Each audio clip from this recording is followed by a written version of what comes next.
What's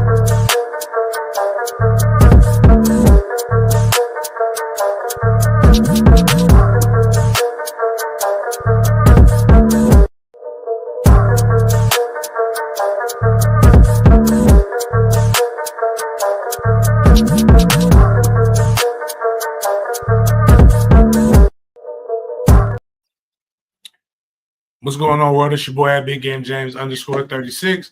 Special edition of BS here at the Combine in Indianapolis. Got Jaden in here now. Try to get active today. I might need to turn some lights on here. I think that'll help me.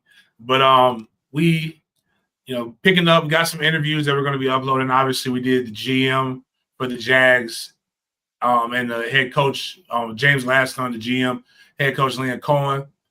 Yesterday. Today we had some D linemen. We'll go over some of that stuff, maybe play some of those clips in the show, give a breakdown from some of the stuff. But as always, it's brought to you by alphacliniconline.com. Make sure you go to alphacliniconline.com. Make sure everything is operating at peak efficiency so that you can keep going the way the big game goes. Because basically that's what we're going to do. We're going to go. And that's basically all the Combine is. So we'll get Jaden give us the direction that the show is going to go, and we'll get started. And before we do that, Miles, can we get that prayer? Do we have the prayer worked out? Let's see. One and two.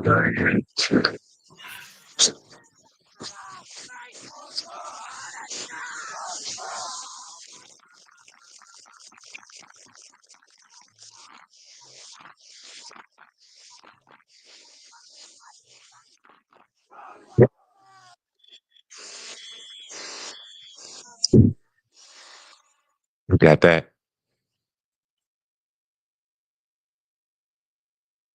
Hello? Yeah, we heard it a little bit. Yeah. Okay. All right, y'all. So good evening. February 26th, Wednesday, Combine week. Let's get into some of the topics that we have to discuss today. First, we're going to recap MFTK moment. A player on the Domo team got another offer. We're going to shout out Turn Up. We got Turn Up for Turn Up. Then we're going to go to the NCAA, highlight some of the FSU players here at the Combine, 3, in fact. And we're going to stay in college, talk about Steve Spurrier Jr. joining the UF coaching staff, Oklahoma hiring Jim Nagy as a GM, and we're going to talk about how much the UNC GM, Michael Lombardi, is getting each year. And then there's a story out of Ole Miss that we definitely have to there's a story out of Texas, I believe, that we have to touch on. Then with the NFL, got a James Gladstone clip, got the Liam Cohen clip, and talk about some more Jaguars news and some trade rumors and speculations. And the NFLPA report card came out, so we're going to break that down a little bit and explain the intangibles to it. Then we're going to cap up our show with nothing else than the Big Games B.S. segment. Got 3 videos that are pretty funny that we wanted to share with you all so you all can get a nice laugh tonight as well. But first things first, man, Turn Up has been turning up in the 7-on-7 world. James, can you just touch up on Turn Up? Give your opinion on them. If any coaches out there listening to this right now, man, tell them about Turn Up. I mean, Turn Up is a tall corner, long, can run pretty fast. I think everybody's waiting to see what he actually runs, but I know he runs sub 4.5. But bigger than that, you see that the plays that he's made. He goes against one of the top wide receivers on every team that we've played. We beat SFE, who has nothing but top receivers. We beat this past weekend. We beat Hustle Link, which is, again, these guys are going to OT7. They're supposed to be one of the best 7-on-7 tournaments that you can go to. But Turn Up shuts it down. He makes plays. I don't hype kids, man. Like, if the kid is good, the kid is good. If he's bad, he's bad. And Turn Up is definitely that guy. He's able to, he's a ball hawk. He's able to make sure he gets the interception. He's just not pass breaking up. He's actually making plays. Got great catch radius. I like him. He's a kid that has thoroughly impressed me. And on a team where we have 4 or 5 guys on that defense that do have Power 4 offers. Sharif has Power 4 offers. Tamaj, Honor is 2027. Who's the eldest dude in Nebraska, number 3? Why I can't think of his name. Anyways, he's a 5-star for 2027 as well. He has offers from everybody in the nation. Amari Mack is starting to pick up offers from everybody. And just Turn Up is just now starting to get that light. But the kid turns up on the football field. One thing Turn Up going to do is turn up. So I got this list right here, James, and I did not see Domo on it. It's the OT7 Season 4 team lineup. Saw some familiar names. You got SFE, who y'all beat at the bottom. I know you guys played Cam Newton's team C1N, but how come Domo isn't on this list for the Season 4 OT7 tournament? Things might change this week. We'll see. There's some stuff that we've got in the works, in the pipeline. Hoping it works. But we've played. Let's see what we go. The City Reapers is City Reapers is the team that we beat the shit out of them. That's Hustle Inc. C1N got us.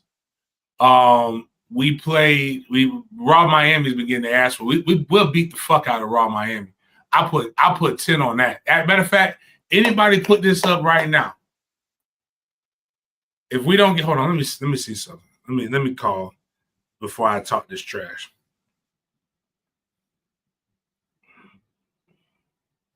We may have to do our own little thing. We're gonna get this buzz. T, question. Yes, sir. I know we're gonna get. I know more than like we having the faith that it's gonna all work out. But if I went on social media and said I got 5.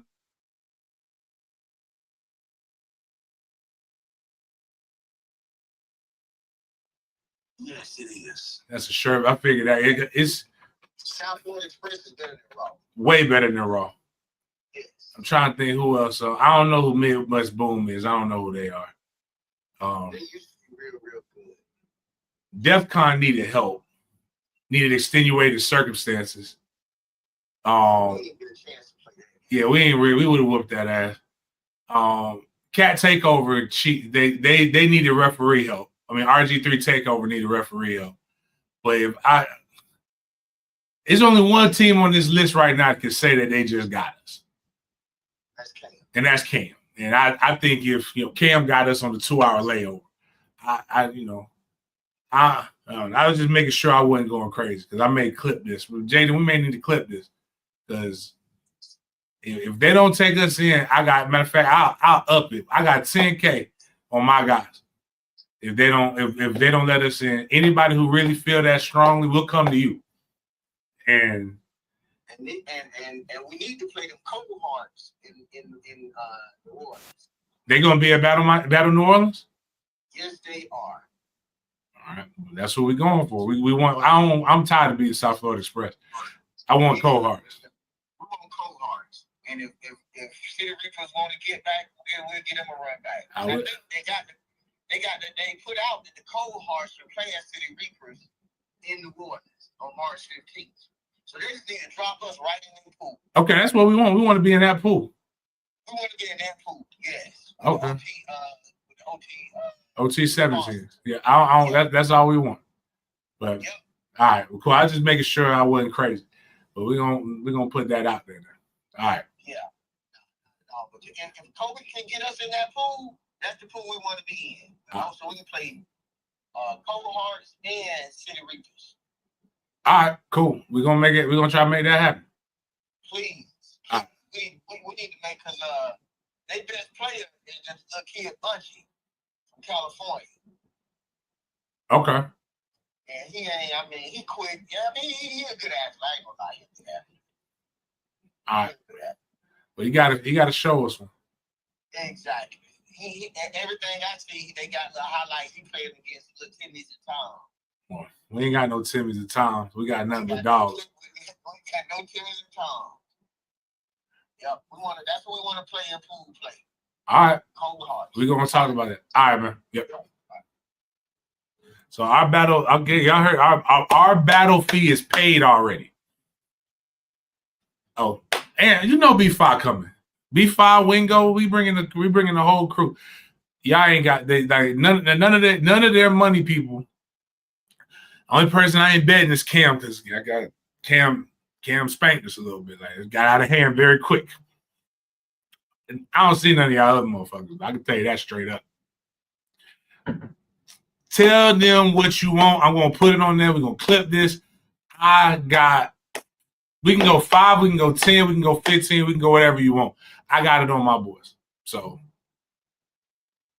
speak, hey, if you feel that strongly, pull them up. And you better bring my money in 20s. Actually, I want it all $2 bills. So you better go to the bank.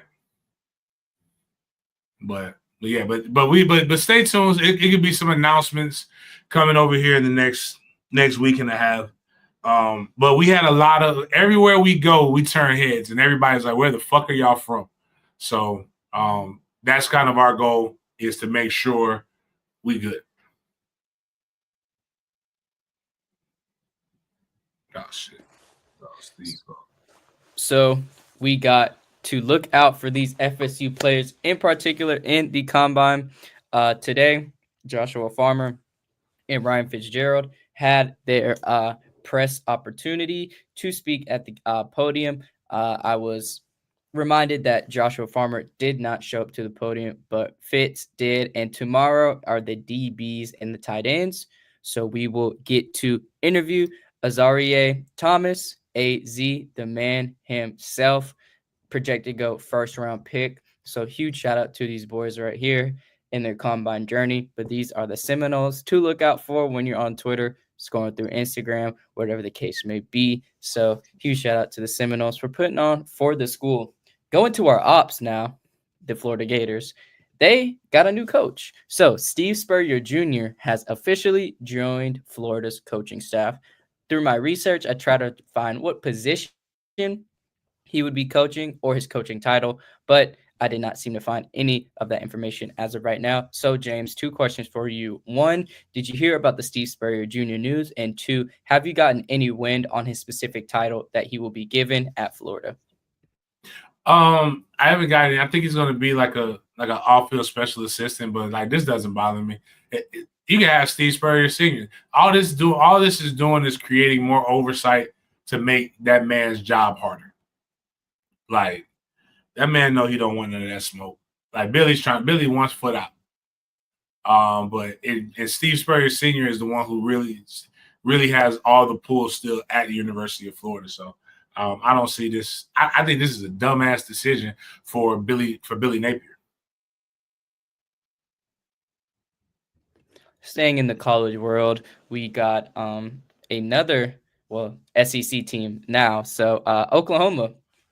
They have hired Senior Bowl executive. Shout out the Senior Bowl. Shout out Mobile. The draft starts in Mobile. They hired Senior Bowl executive director and former NFL scout Jim Nagy as his next football general manager. A little facts about Jim. So he was in the front office for 6 Super Bowls, but won 4 of them with Green Bay Packers, Super Bowl 31, New England Patriots, Super Bowl 38, New England Patriots again with Super Bowl 39, and the Seattle Seahawks in Super Bowl 48. So, James, what do you think about Oklahoma hiring this very, very talented, resume-heavy NFL, great football mind in Jim? I think this is the direction that college football is going. It's going more professional, so you have to go find professional guys to be able to do this. You need guys, you need roster management is bigger than anything because you're going to have turnover. But what you cannot do is you cannot lose the core of your team every year. And you got to know who you're investing in to get that core. Who better than Jim? I mean, Jim knows and can identify who the best juniors and seniors are in the NFL because that's what he's been doing. He's also really good at revitalizing the brand, which is really what Oklahoma needs. Oklahoma needs a shot in the arm to make people remember that they're considered one of the blue bloods in college football. And what Jim did with the Senior Bowl was make the Senior Bowl cool again because the Senior Bowl had really lost all of his luster. He utilized social media. He utilized statistics. He utilized the new hottest things. And also the city of Mobile really got behind them. As you saw, Jaden, we had a great time there. They were able to make it better and make sure people knew that at the end of the day, this is the one that actually matters over the East-West Shrine game, which had started to gain momentum being in Dallas, bigger city, was getting some of the better players. And Jim went and flipped that. Identifying talent quick, really pressing and really doing some of the different things and making it cool.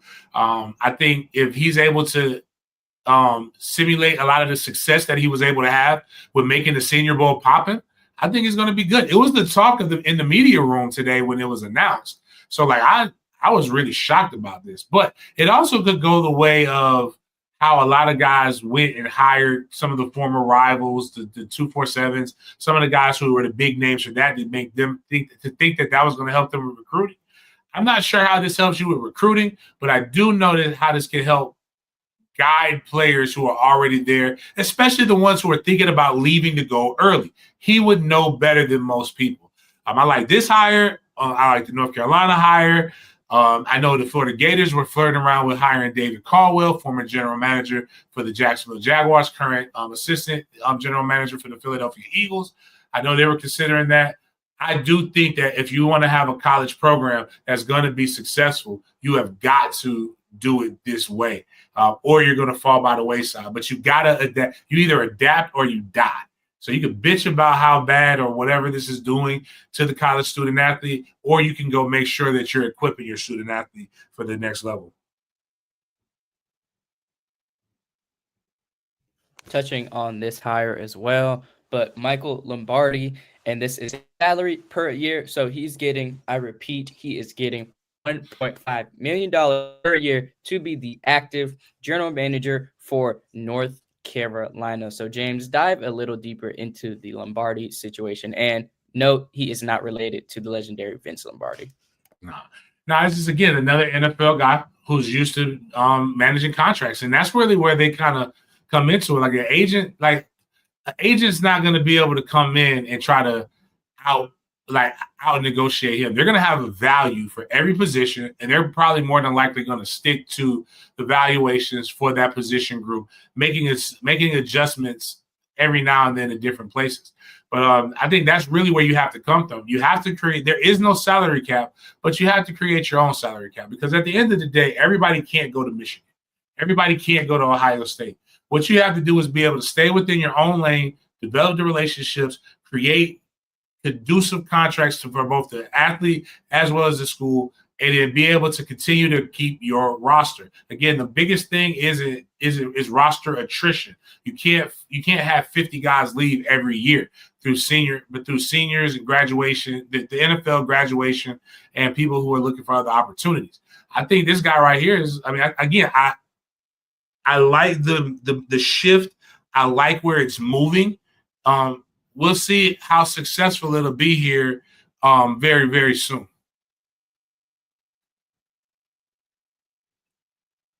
Yeah, definitely excited to see him and Belichick take on this college landscape. But James, I got a quick question. Have you ever seen this girl before? No, but she looks trouble. Trouble is an understatement. So this is news coming out of Ole Miss, and her name is Mary Kate. Now, everything is allegedly what I say, but allegedly she got caught by her boyfriend for sleeping with her boyfriend's dad, and the boyfriend spun the block and took her back knowing that she was with his dad. And I don't even know what to say, but if you just look up Mary Kate, that hashtag, so much things are gonna flood your timeline. But James, I was wondering, did you hear of this story, man? I know you I've got a heard lot of the of group story. chat. I have an idea what happened. I don't trust men with 2 last names, and I don't trust women with 2 first names.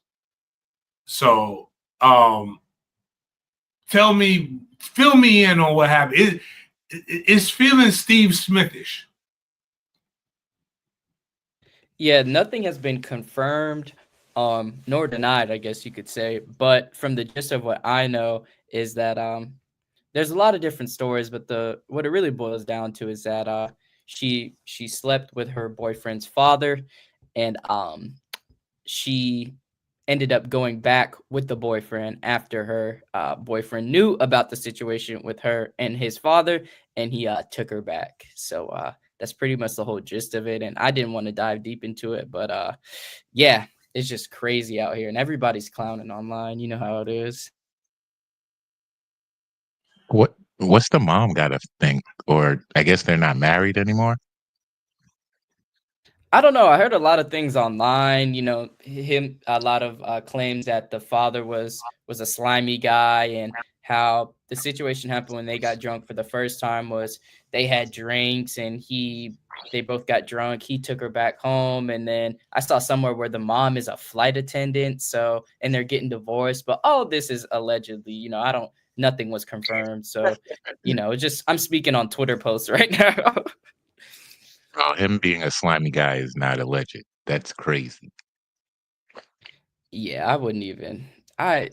Yeah, Mary Kate. I guess you can't trust a guy with 2 last names, and like James said, a girl with 2 first names as well. So that will conclude our college segment. Then we're gonna move on into the NFL. James had the opportunity to get some of the very first ever footage of James Gladstone, the new Jaguars GM, and Liam Cohen, the new Jaguars head coach. He was able to get some footage from their first ever, I repeat, first ever NFL Combine interview in this position with the Jaguars organization. So I got a clip right here for you guys, and we're just going to play it for you all. We got one of James right here, no pun intended, and then we got one of Liam right after that. A lot has been made of chain of command. You guys have an interesting chain of command structure where you all report to the owner. How do you kind of see that playing out with the draft and during the season? You know what? One of the most alluring and intriguing pieces to this opportunity was the fact that the leadership group and the dynamic actually mirrors what I'm most familiar with in Los Angeles. So it was one that I could see a clear visual for finding success. So really excited about the opportunity to work with Tony and Liam and support both of them and bring Liam's vision to life here in these next few weeks and into the later portion of the spring through the draft. The defense in LA was pretty dirty, pretty nasty. Is that something you're going to look at? And obviously, you also had some trends where you drafted a couple guys from a particular school and you saw how they play together. Can you talk about that process? Does that lean into anything? And are you going to do that here in Jacksonville? I definitely think there's merit to that. I think that building on that type of momentum makes life easy. It makes it so that there's an immediate impact. Anybody that's doing something alone, it's usually a little easier when you're working in combination with somebody that you're aligned with and know you can work off of. So it'll definitely be something, if the opportunity ever presents itself, that we would love to bring to life in different ways. And then what was your first part of your question? I'm sorry. Just talk about the defense that you had in LA, but you basically answered everything I needed. No, we'll be an urgent and explosive bunch on defense. It'll certainly be a shift from what our fans probably saw last year. What do you think Trevor Lawrence's strengths are, and what are some things in this draft that you can get around him to kind of bring that out even more? Yeah, I don't think we've seen the best of Trevor. I'm really excited for Liam to get a chance to work with him, support him, and really bring the tools that he has in his arsenal to life.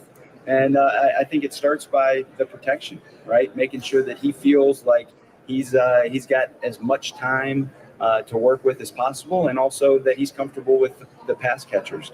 And so I think through that lens, he's going to feel that change in both the operation schematically and then the personnel that we invite into the building.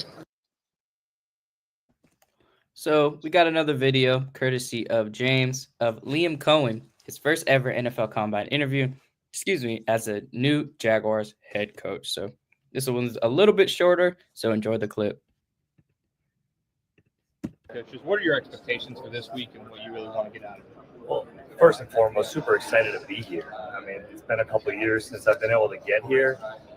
This has been a great opportunity for our staff to really kind of get in the weeds with each other. We just really kind of finalized this staff, and it's been a great op for us to be able to get into the weeds. We're really just we're working from Indy.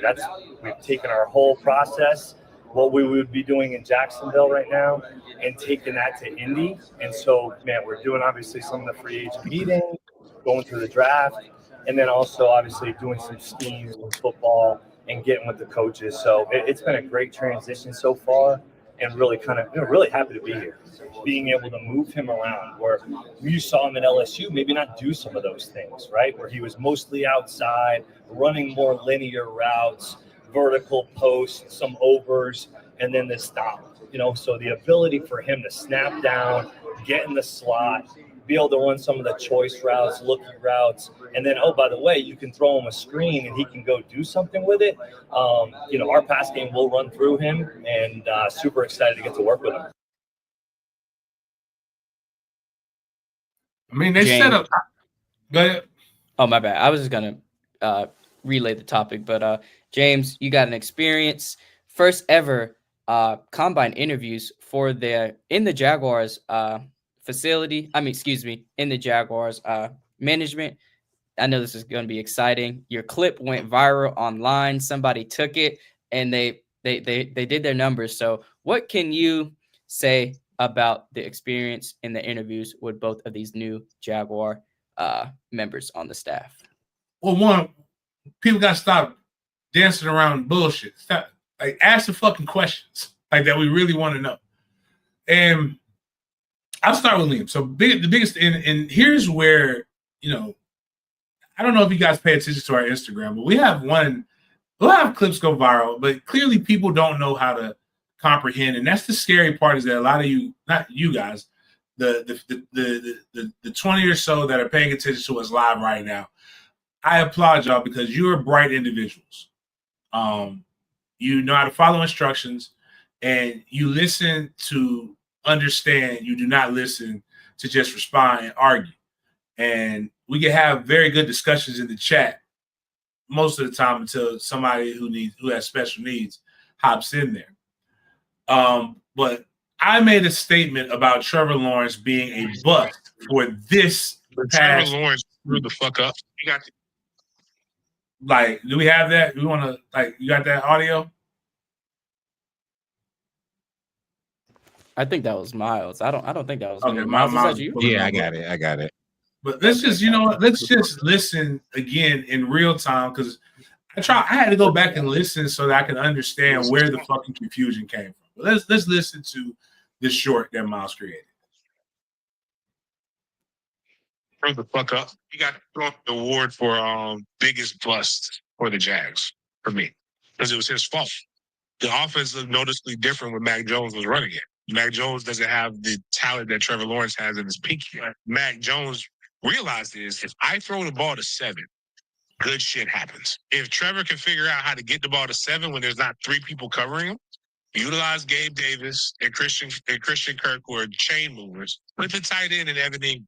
Tate Bigsby's problem is he started fumbling the ball toward the end of the season, doing too much. But Tate Bigsby is your true running back.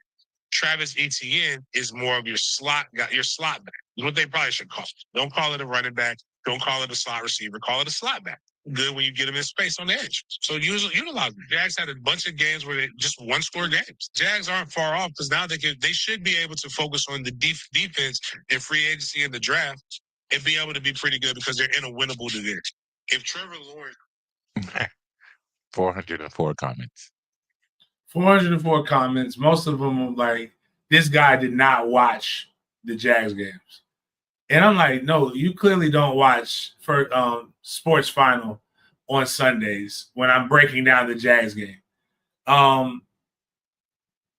Real question before we get into what I asked them both about this, because clearly people love Trevor Lawrence and they're apologizing for his mid. And it's not that he's mid, he's just playing mid.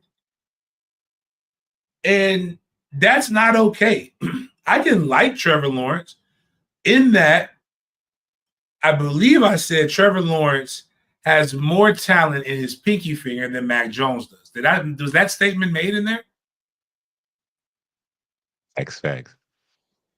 And they skipped over that. All they heard was Trevor and bust and immediately went to the worst. Well, there are guys who Trevor really resembles, who we have called bust, and that's like Daniel Jones.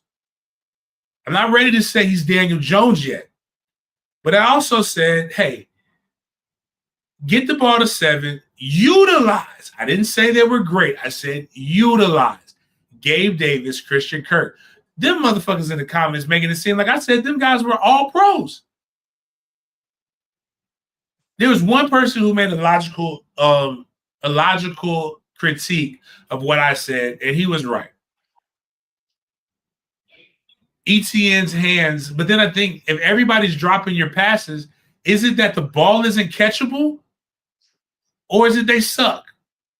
But like, if everybody's dropping your passes, maybe it's you.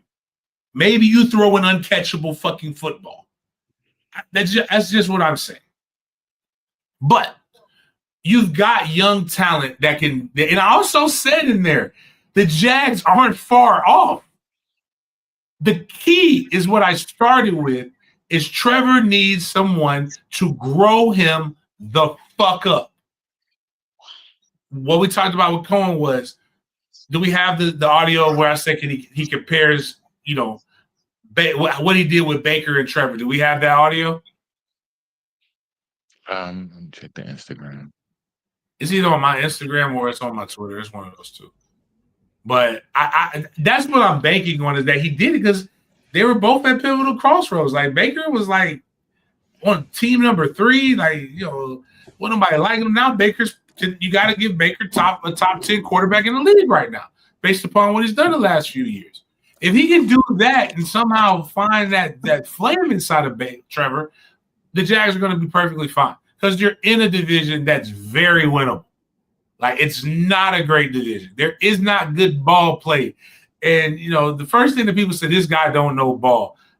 I can't comprehend shit for you. I can only state something, and it's called straw hat arguments. A lot of you guys do this in politics, is you get mad about something that you think you heard and create an entire fucking argument on something that I didn't motherfucking say.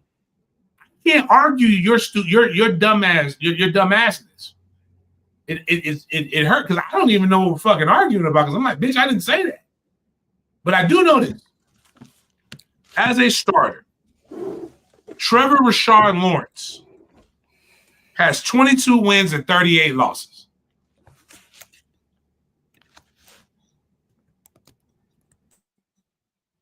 I don't know if you guys realize that. That's not very good.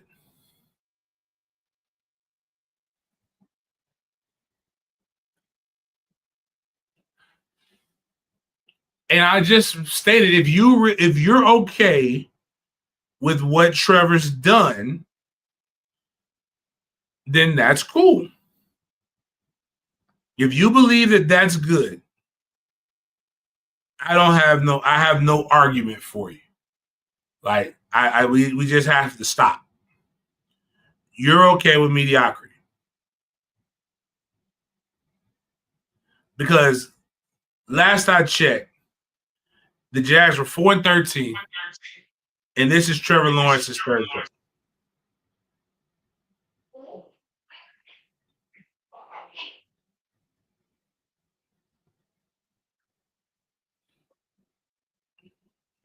Trying to look at something here. I said Mac played better in the system that they asked. Not that Mac was better, but Mac looked better at times. And you would have thought you'd have thought I pissed in someone's Cheerios. But I'll say this, in the things that matter, where it matters. I think I got the sound you were talking about. All right.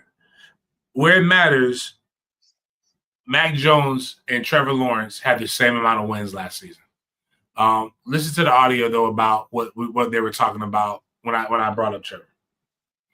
For the roster. What do you think Trevor Lawrence's strengths are, and what are some things in this draft that you can get around him to kind of bring that out even more?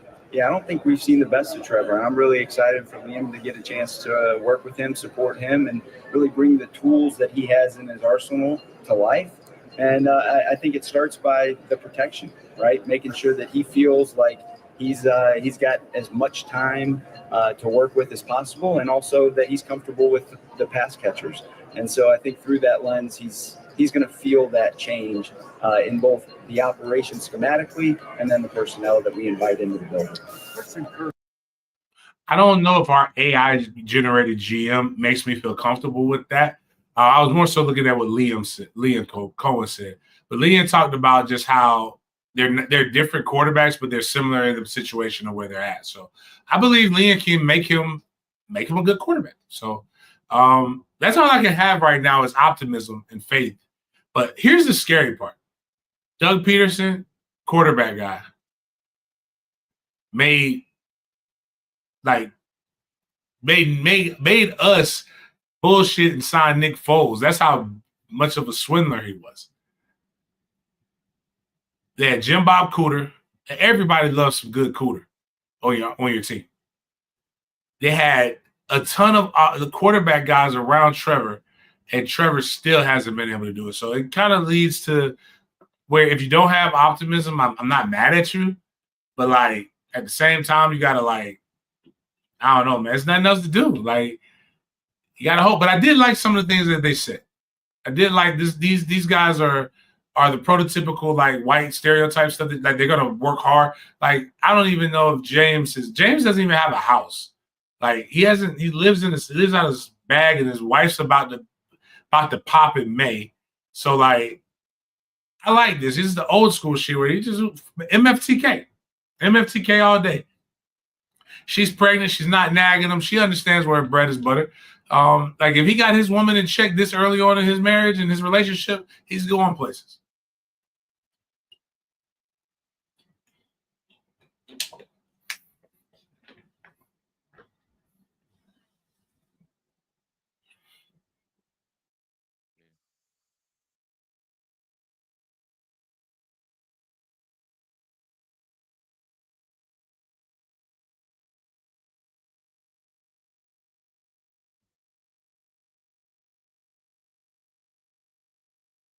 We have Liam.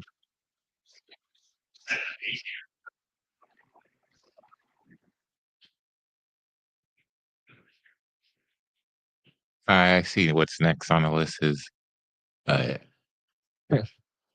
T. Higgins supposedly, maybe, possibly coming to the Jags. Have you heard about these rumors?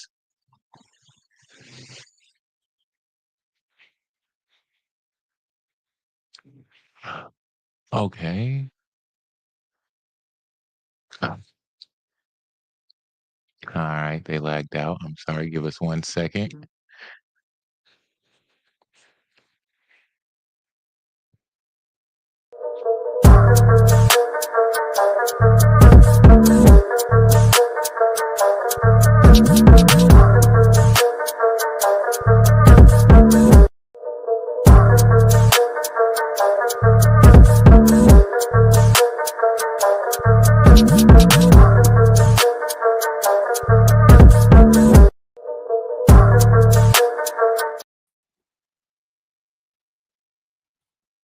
All right.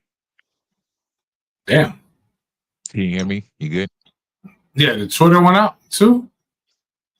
Yeah, Jaden's went out as well, but we good. We're the stream stayed up. That's interesting. I just played the music. We gotta redo the Twitter though. Twitter? Oh, It's still up on my case. it's not showing me. It's only showing me the live viewers for the YouTube. But Really? whatever. I see 134 still. Okay. Well, no, that's cool. All right. Jaden, we waiting on Jaden? Yeah, I was saying the next thing up was maybe possibly some trade rumors surrounding T. Higgins to the Jags. Have you heard about this? I heard it, but didn't T. Higgins just resign? They're about to re-sign him and make him like one of the highest paid non-quarterbacks. So it's just another reaching of the Jags dreaming. As fans, we tend to do this. It's just dreaming, playing Madden with real life. Yeah, the first comment. Not gonna really happen. I put it up here. There we go. Yeah, T. Higgins says Cap in the first comment. So this was from the Jay Villains podcast. You know them? Nah, but the fact that T responded, we got to start doing that. Yeah, just right. saying random shit. I mean, he got at least they got. He his got the attention. desired result, man. He's the first comment up there. Cap, I'm gonna let y'all know first. I'm gonna let y'all know first. Why do I care? I'm not hopeful like that. And we'll use Christian Kirk to our best ability and be happy with it. Yeah, I saw this. I had to add it just because how messy and how ironic it is too. Whether you're talking about the tweet he reposted from Shante, college was so turned 2016, 2019 when him and Trevor Lawrence were at Clemson during that time frame. So a lot of things are adding up, but yeah, there's a lot to speculate and a lot to be hopeful for. So we're gonna move on into another situation as well. We got out of LA. Matt Stafford, man, and Tom Brady have been doing the craziest of the craziest. So, recent story developing. So, Raiders minority owner Tom Brady recently hosted Matthew Stafford at his home in Montana, where they spent time together and went skiing. Brady has been actively trying to convince Stafford to join the Raiders, and discussions are ongoing. Several teams are interested in Stafford if the Rams decide to move him, with Las Vegas believed to be the most aggressive suitor. Them and the New York Giants as well being the top two teams on the radar for Matthew Stafford. James, what do you think of Tom Brady having this host party for Matthew to get into his team? Is he doing his GM job well? I mean, he's doing what he needs to do if he feels like. I think that would help take them over the top. It won't be the same as Brady going to Tampa Bay, but it'll be something similar. Like, they clearly aren't a team that needs a rookie. They have some things that they need to fill out, but you know,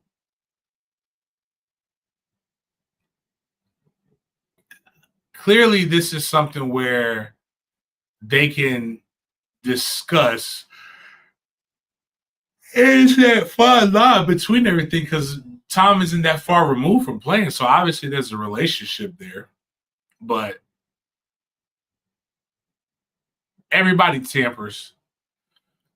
So I'm not sure how legal or illegal this is, but I do believe it's smart in trying to secure your franchise's future for 1 year. And I mean, I think he's not.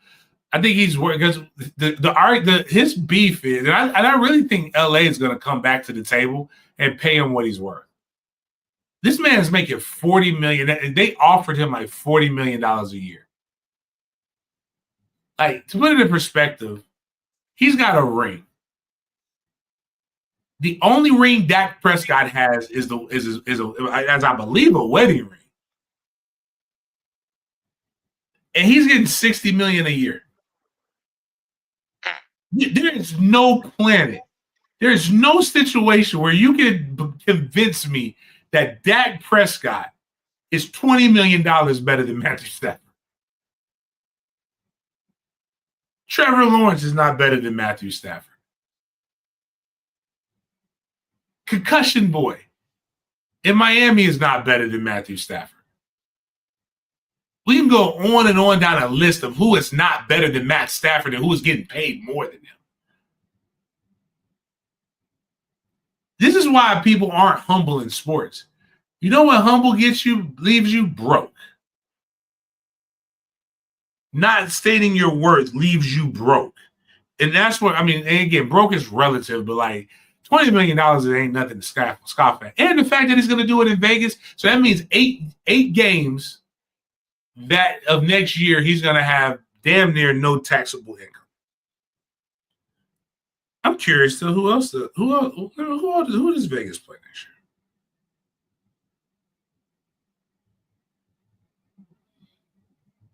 Let's check this out. LA taxes too much. New York taxes too much. They play in Houston, so that's some extra bread.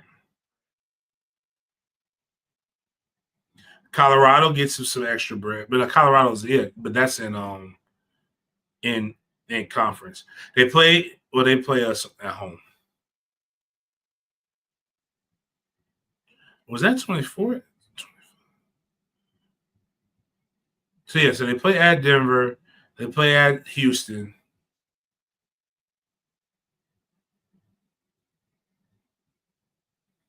They play at Washington. So 11 games, he's going to be able to get a little bit more money if he goes there. Go get that bread, Daddy.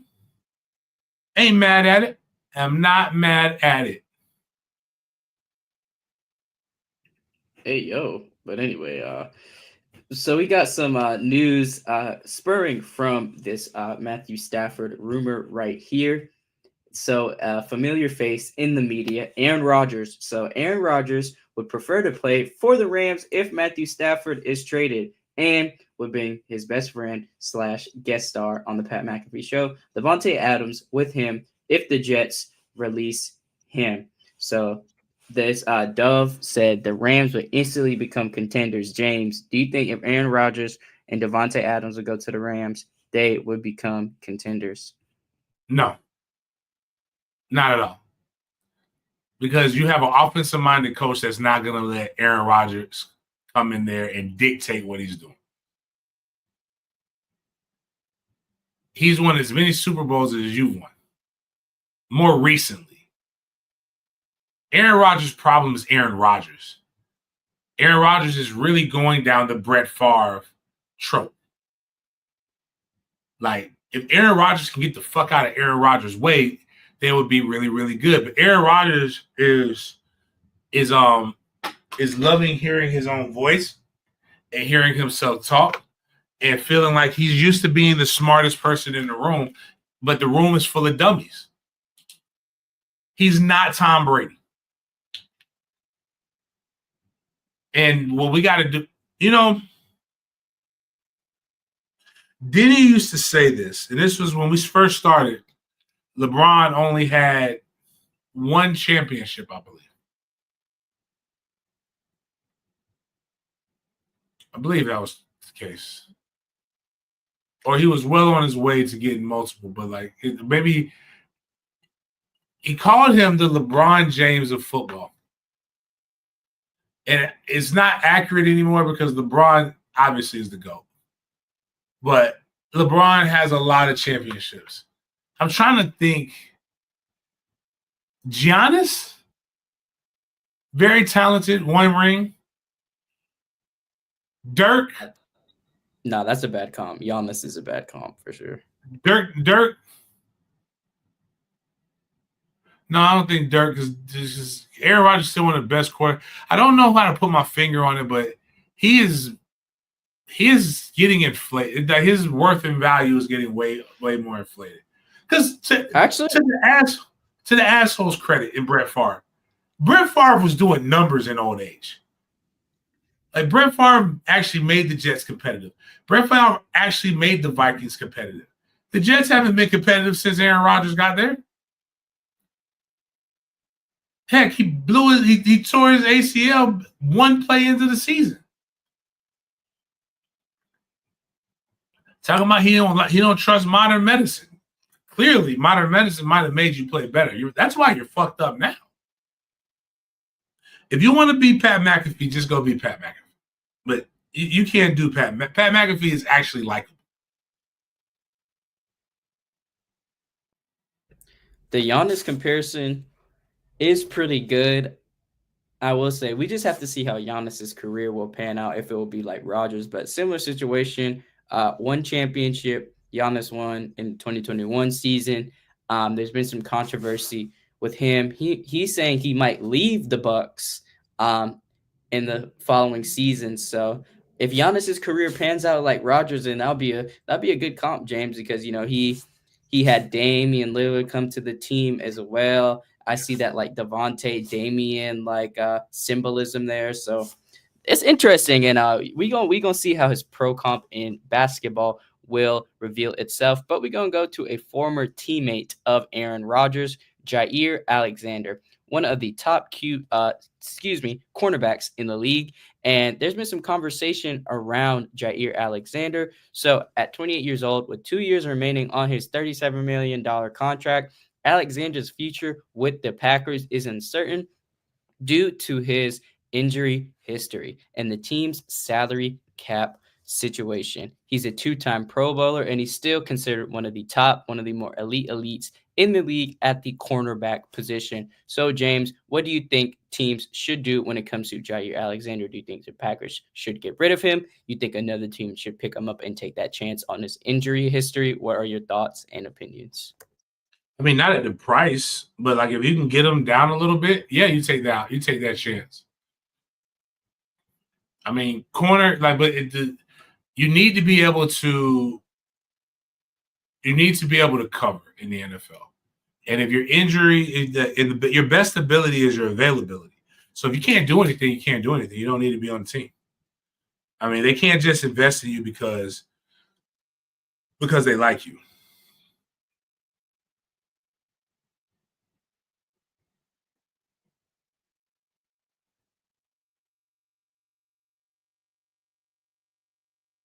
Hello, are you still here? No. Okay, my bad. It just kind of glitched for a second. But yeah, totally agree with your sentiments right here. And we got to go to home city for right now, the Indianapolis Colts, their team. So the Colts GM yesterday was doing his combine rounds, and Chris Ballard, the GM of the Colts, said it will be open competition at starting quarterback spot for Anthony Richardson and another QB Indy will bring in this offseason. You see this went viral. 333.3K views. So, James, do you think AR could potentially get that QB1 spot with hard work, training, and everything we hope that he was doing in this offseason? Hard work, training, and having a hefty price tag will make art you gotta. This is year 3 for AR. You gotta know what you got this year.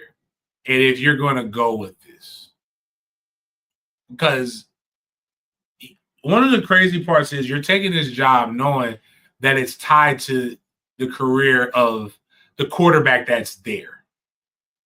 And same thing with the Jags. Like your career is tied to Trevor Lawrence. Anthony Richardson. This is an unapologetically Anthony Richardson show. We love AR-15. But because we love AR-15, we tell the truth. He hasn't been very good. And the things that made him lovable are the things that I warned people that this is why he's not a top 5 quarterback or a top 5 pick. He is every black stereotype that these white GMs have. He is a running back that can throw it because he is fast. He is physical. He can throw it a country mile. The problem is you cannot play this position like that. The most athletic quarterbacks. Lamar doesn't play it like that.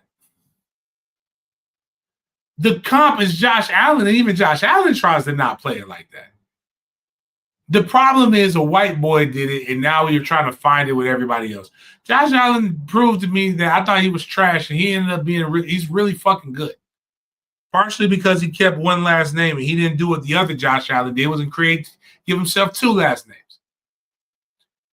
But Anthony's got to figure out how to play quarterback and use the gifts that God gave him to bail him out of bad situations. And not just try to run over people. The league isn't designed for that. You got, again, the best ability is availability. You can't keep getting hurt every year and expect to be able to play in this league very long. And you're not even showing people that you might have the wherewithal to be a backup quarterback and make money for the rest of your life, like Jameis Winston. At least Jameis knows that I can hold a clipboard for the rest of my career and be fine. But you know, I think AR is going to win the position out, but it's a race. The Texans are going to win the AFC South unless the Jags somehow magically figure this shit out. But the Texans and the Colts, I have absolute faith that they aren't going to do shit. I have full faith that they're not going to do anything. Like, that's why I have faith that the Jags can come out of this and actually be pretty good, because all the other teams in our division suck. Did you mean the Titans and the Colts?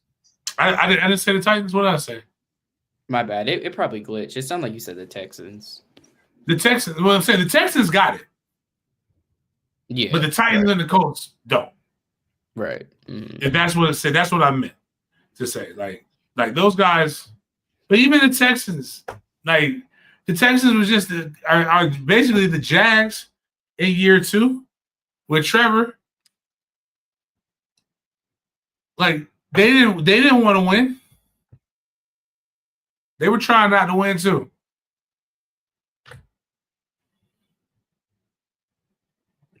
Speaking of the AFC South, we're staying with the Tennessee Titans for this topic right here. So the Titans have granted permission to former Pro Bowl linebacker Harold Landry to seek a trade. Landry started all 17 games last season, finishing with 71 tackles, 9 sacks, 18 pressures, and 4 pass deflections. The 28-year-old has 31.5 sacks in the last 3 seasons he's played and is due a $17.5 million base salary this season.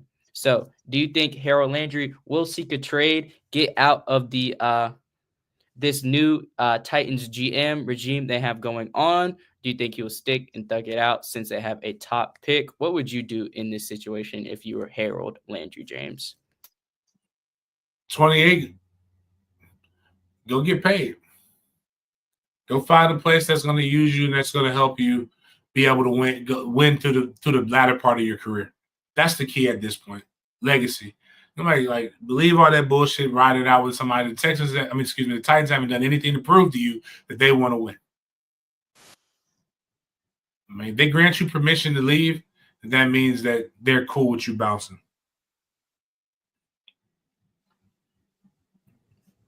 Speaking of people getting their money, man. So we got news. I thought this was fake. I really had to double take, but I'm waiting to hear more information on it. But Gronk, yes, the legendary tight end Rob Gronkowski is considering a return to the NFL. And it says that Let's Ride are expected to be in the mix. James, how plausible do you think is for Gronk to return to the NFL? And did you see this post as well?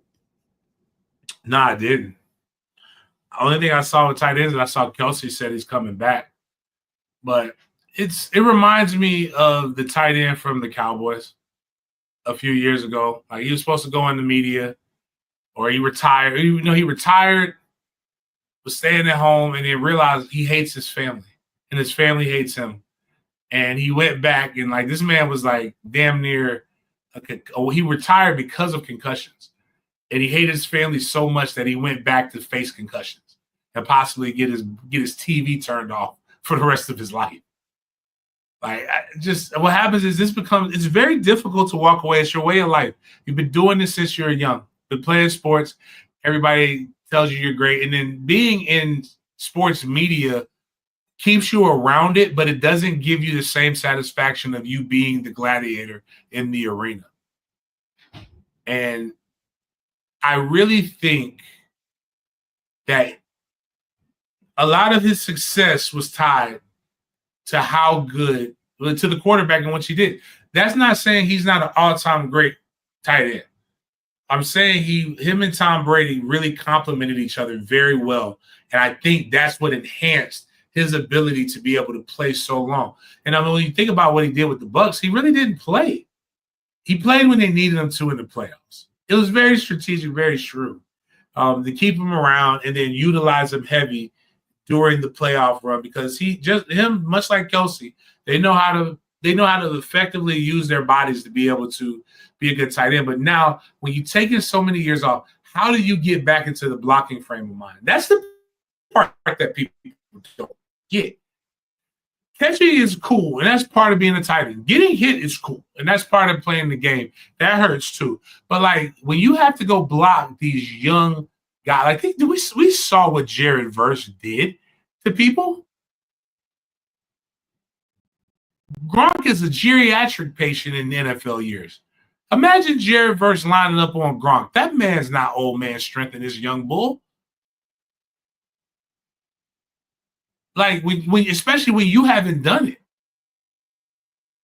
But you know what? I know one thing I do know is somebody's going to be willing to give him a check. Go get that paper, man.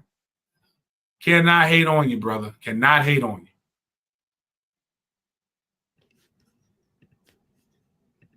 So Brock Purdy is in the talks of getting a contract extension with the 49ers, and it is expected to be in the range of $49 million per season. So, James, what do you think the 49ers should do since they have to pay a lot of these players? Recently played Ayuk. They got Debo on the roster. They got CMC as well. So what managerial decisions should the 49ers make for their upcoming success? Well, Debo's about to leave, I believe. You can't pay everybody. We do know that. So, I mean, it's tough.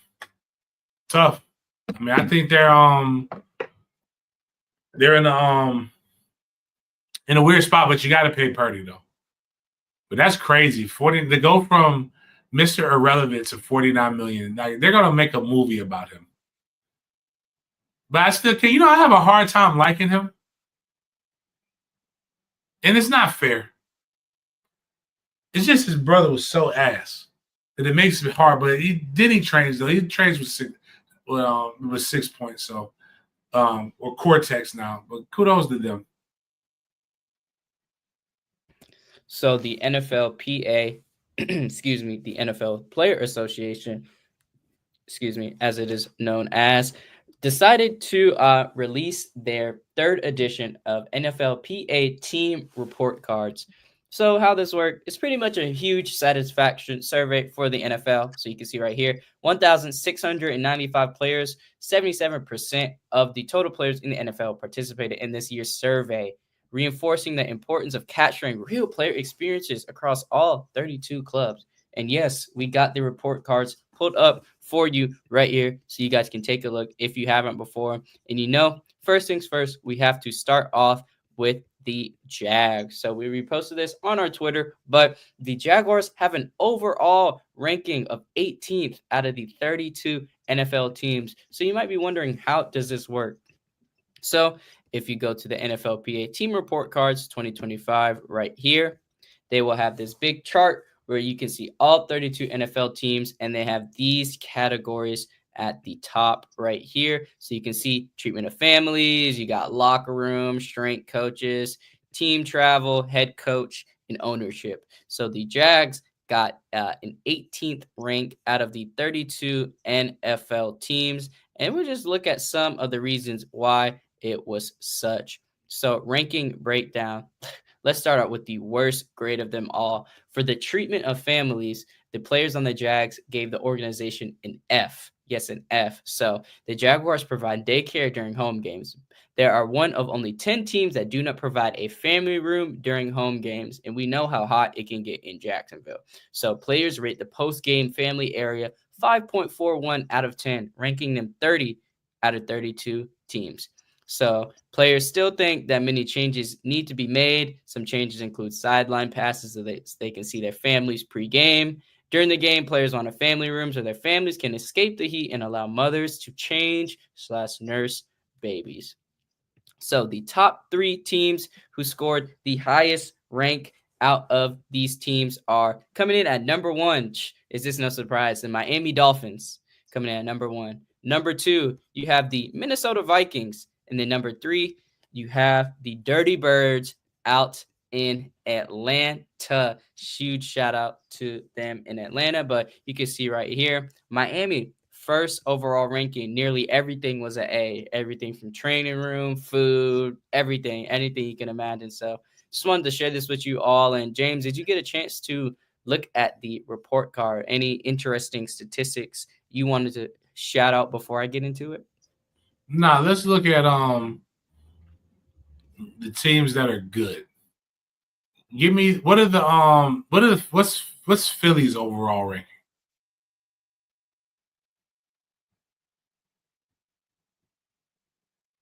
Okay. What's KC's overall ranking?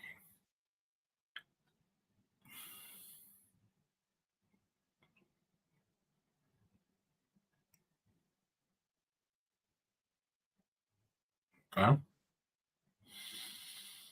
Baltimore. Well, no, we'll go Buffalo. Okay. Washington.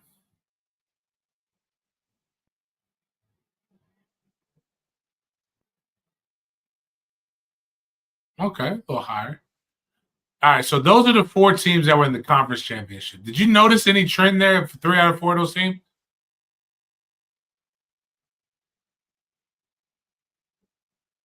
The overall ranking was below average. Like what was that? That's Washington's? That's up here? Yeah, it's Washington's. Man, they don't give a fuck about the locker room. Care about no damn training room. Nutrition, meh. That's why we pay you a bunch of money. What is the family dynamic?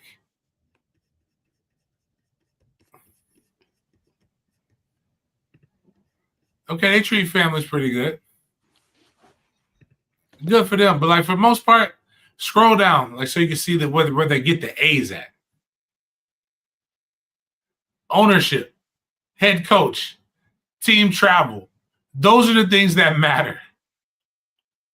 Like, make sure I'm not in one of these Delta flights that turn upside down when we hit the runway. Make sure my head coach is good. Make sure the ownership is actually doing right by us in our actual job. Your families, I'm sorry, like, can they change some things? Should they change some things? Maybe. I don't care. Right now, like if my timeline, get my timeline active, right? Do any of y'all have family rooms at your job? Like anybody who works a job, I know Adrian has a state job. I don't know what Angelo does. I don't know what Rob does. I know some of you guys work jobs, but like, do people on Twitter, y'all can respond to, does your job give a fuck about your family? Like, yes, you could do it to like boost morale, but like, we're not having pizza parties.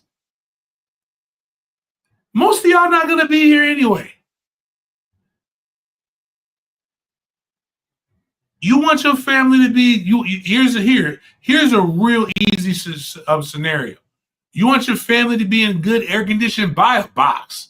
You don't have to buy it individually. Get 5 of y'all together. You got bread, put it together, buy a box, put your family up in the fucking suites. There's a bathroom there that they don't have to share the other bathroom with people. It's air conditioned. You got food and snacks that can come in there. Heck, they ain't even got to buy group of food snacks. They can individually buy the stuff and they'll bring it to you. And then she can go whip a titty out and go get that thing sucked in the bathroom. Like she was like in high school. Cash the check. Matter of fact, if somebody came up to you right now and said, hey, we're going to do $5,000 extra annually, it will take care of your family, or we're going to put that into your account. You're going to take the $5,000 and put it in your account more than likely. The games are at 1 o'clock anyway, man. You shouldn't be having your family subjected to that. Right? You don't go watch your wife work. Why she got to come watch you work? She doesn't even know what's going on in the game more than likely.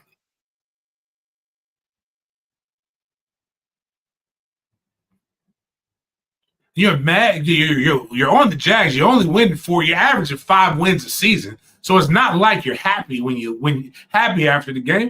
It'd probably be better for you to just not see them right after the game and cool down. They don't want to hear you. They don't want to hear people say you suck so many different times. Ew, you're married to that loser? You birthed that loser? You should have swallowed him. The Jags fans say some wild shit. But yeah, I'm sorry. I can't, that part I can't empathize with that stuff. But, knowing Shad's a big money. Like, heck, to be honest with you, at least they got rid of the roaches. Anybody remember last year they had roaches? They had like a roach infestation in the stadium, and everybody was out there eating the snacks and, smacking on roach legs, gourmet roach legs. At least they got that. I hope they got that fixed. What does it say to nutrition?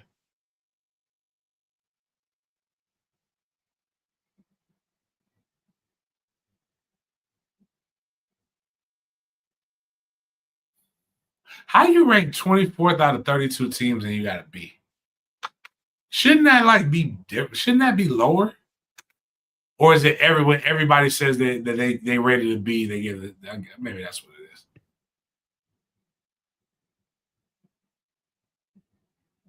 But yeah, I always find it interesting because at the end of the day, this is rich people problems. Even though we are about to do a fundraiser for Mandarin to get bigger lockers.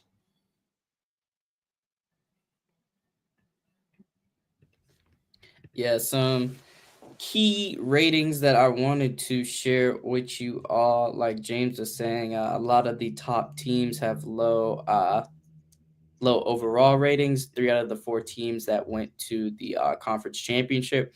But one thing I wanted to note was in Washington, how we're touching on that, the players gave their locker room an F. So 43 of players feel they have enough room in their individual lockers, a ranking of 31 out of the 32 teams.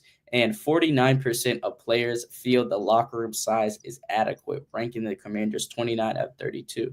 The team needs a new locker room with bigger lockers and more space. Also, 37% players report ongoing plumbing problems in the locker room.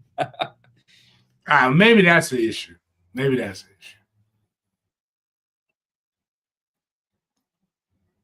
Some more details for you all. I got one more specific one I wanted to pull up for you guys just because I thought it was hilarious. Let me see if I can find it.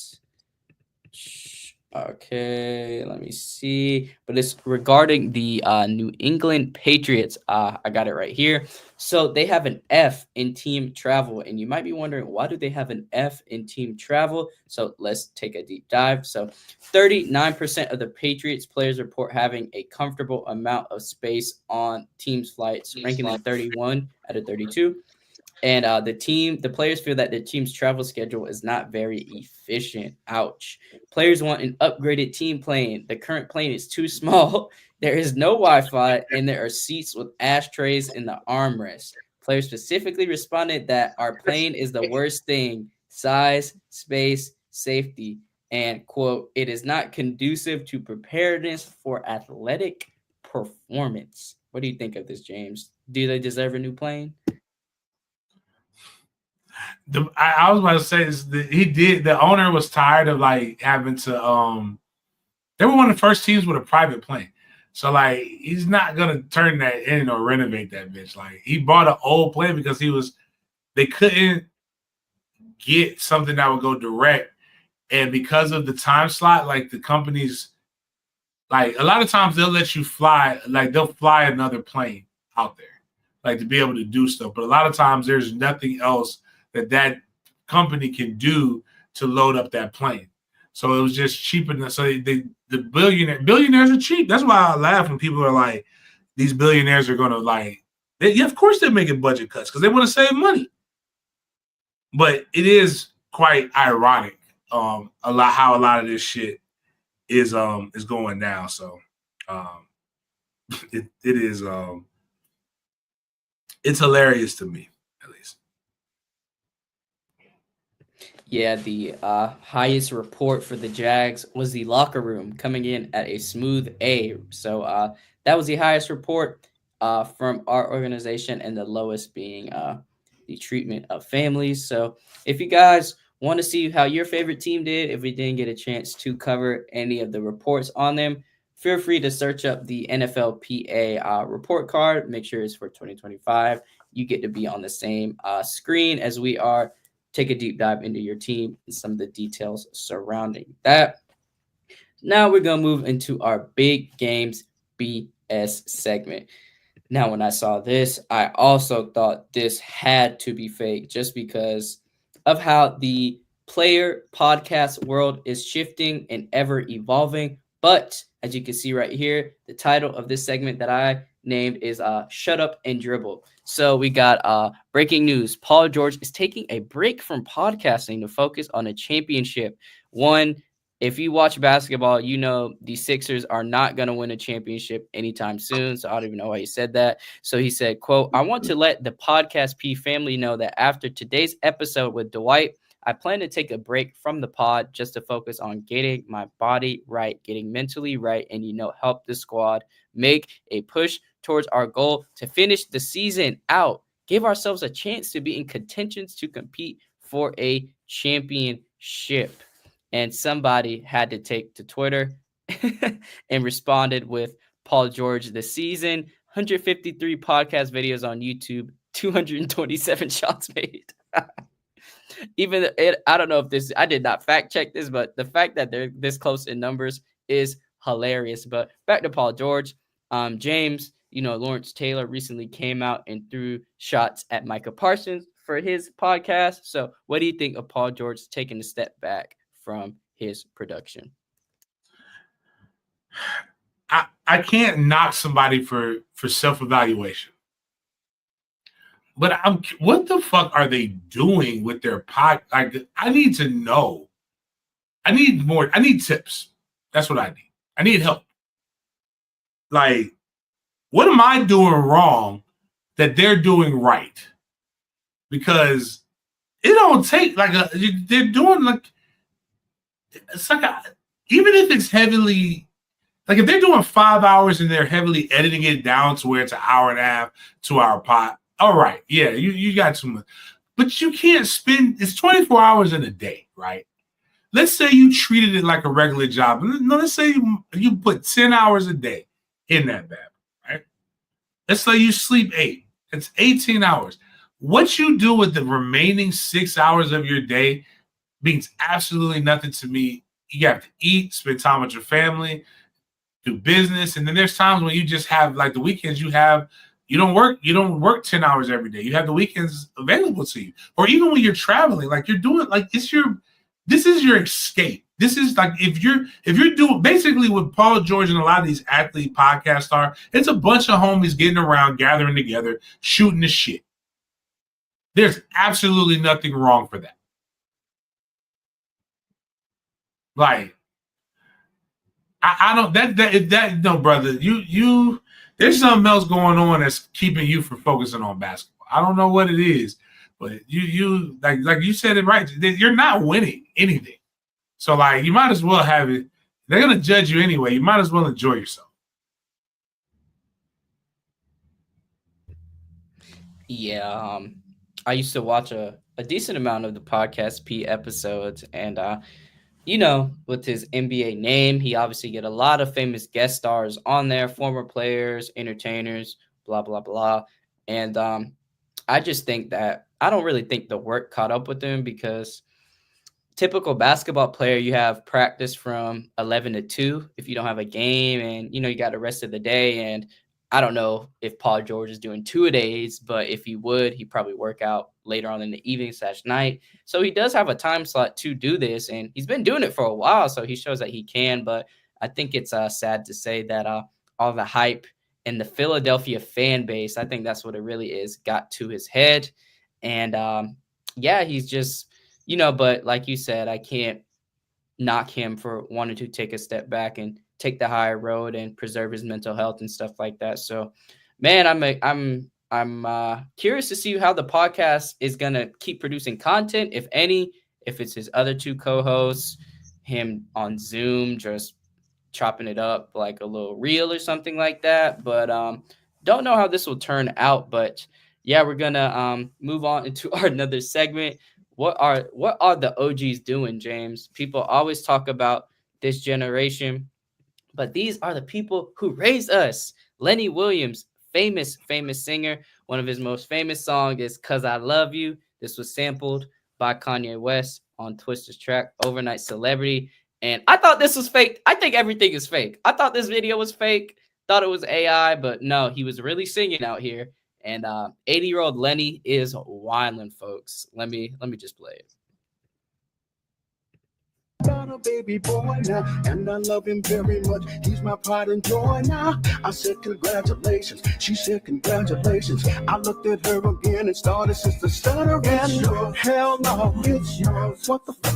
It's yours. How could it be when I was wrapped up like a thug? It was only one time when I came to visit. Now you better tell me the truth, girl. Who baby is it? It's yours. Couldn't be. It's yours. It's yours. Why would you take so long to tell me this? It was only one time when I came to visit. Now I think you put on the fast one. Who baby is it? Now damn, I just can't believe what this girl is telling me. She says I'm the only one and the father of a baby. Ooh, I'm just not feeling that. Hey, there ain't no real in that. I'm gonna rest my case by the fact that I was rap while hitting that. And I'm just not feeling that. Dipping in my paper sack for some shoes, clothes, and food, diapers, and some similar. All right, I can't take anymore. Yeah. I can't take anymore. The thing that killed me was when he was in the bathroom and he walked out and the door was behind him. This part right here. So where are you going? One, Lenny looks really good for 80 years old. Can we For sure. like he's wearing the fuck out of that suit. Kudos to you, granddad. Great granddad at that.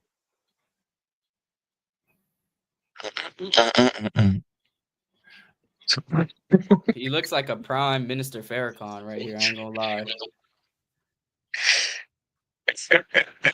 He's 80 years old. He's 80 years old. And they have him, so I remember saying this, and this was like, it's crazy because this was 20 years ago. When this guy was doing this similar shit. And this guy is 8 years younger than Lenny Will. But he was 52 when he was doing this. And the guy by the name of Charlie Wilson.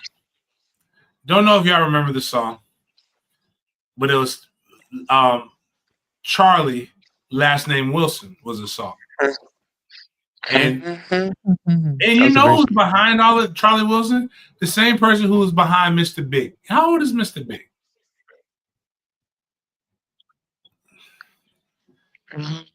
Ron Isley. He's 83, same age. They all doing this shit. They all doing this motherfucking shit. Charlie came in that bitch with this song. With all of this fortune, what am I doing single? Sometimes I tell myself, man, get out and mingle. Bro, you are a grandfather. Sat your ass down somewhere. And then like in that song, he basically, you could tell he had been out of the game for a while because he was begging. He was just like, here's my number, my manager's number, my studio numbers, even my mama's number, my two-way, you can email me. And I'm like, that's a lot of shit that you're trying to go through. Like, brother, it don't take all that. But like Charlie was in that thing harmonizing, trying to find, but Ron is out here whipping people's ass because they're sleeping with his girlfriend that's 20 years younger than him. What do you expect? But I'll be honest with you. One thing I'm shocked in this song, because, smooth as Lenny look right now, I think it worked. He's going to Alpha Clinic. Testosterone's flowing good. Dick still working. This man has made a song telling the bitch, who is this? I mean, whose baby is this? At 80, that's goals. I'm sorry. My goals, my birthday gift to myself, if I reach 90 years old, is to get a young woman pregnant. Just ruin the inheritance. Just blow it all up. Leave him, because I'm on my way out. I ain't going to see it. I'm not seeing this thing through.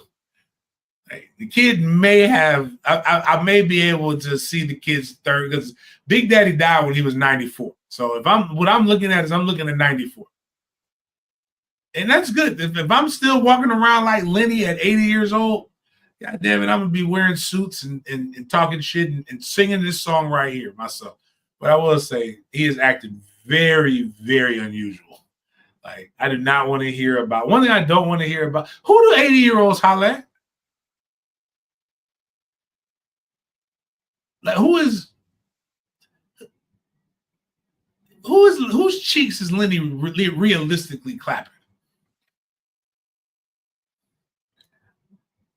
I know he ain't clapping no 80-year-old. Ain't no 80-year-old cheeks out there like that.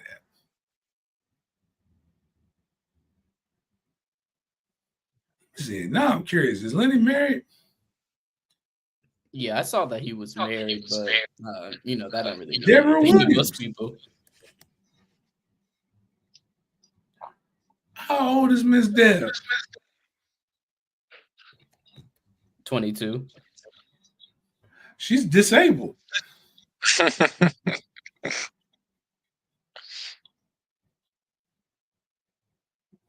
She's from Rochester, New York.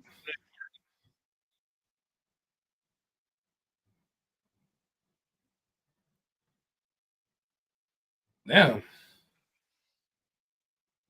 I just can't believe he's over here. Damn, they've been married since they've marriage older than mine. All right, now come on, Lenny. You wild, Lenny. They got one child. Imagine you listening to your kid, you listening to your dad sing about having another kid at 80 years old.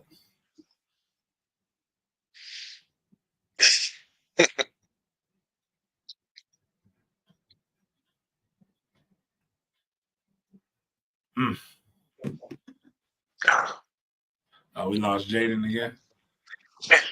Yeah. Shut up. Shut up and dribble. That the last thing. That's crazy though. Yeah, I know this dad. Like, I know women are beautiful, right? And nobody wants to lose their sexual energy. But at a certain point, at a certain point, isn't it abuse? Or kind of weird, at least? Can we admit that? That would be wild, right? I mean, breaking a hip is like a death sentence at that age. Like, yeah, if you fall, like, you're gonna like be like, you're bad, right? Yeah, that's it. That's it, right? They're my grandmother's age, and the last thing I want to think about is my grandma fucking. Oh, Jesus. If I'm that old, I don't even want to think about me fucking. I don't know, man, but Felicia Rashad is 76, though. There are outliers in every situation. There are outliers. There are outliers out there, man. But Lenny Williams is one of them. Too. Did you eat today? Did you get something to eat out in Indy? Yeah, well, all right. So the food sucks for media here, by the way. But I have decent breakfast here at the hotel. We got good fruit and shit that they'll give us. They don't feed the media well. Like, they give us like little box lunches that suck. But well, he got this thing here where it just made me hungry, and I already got Publix chicken, but I don't think it don't hit the same right now. This is an advertisement he had up. You might get a little hungry after this. I am starting to get hungry. Like, what we got? Oh yeah.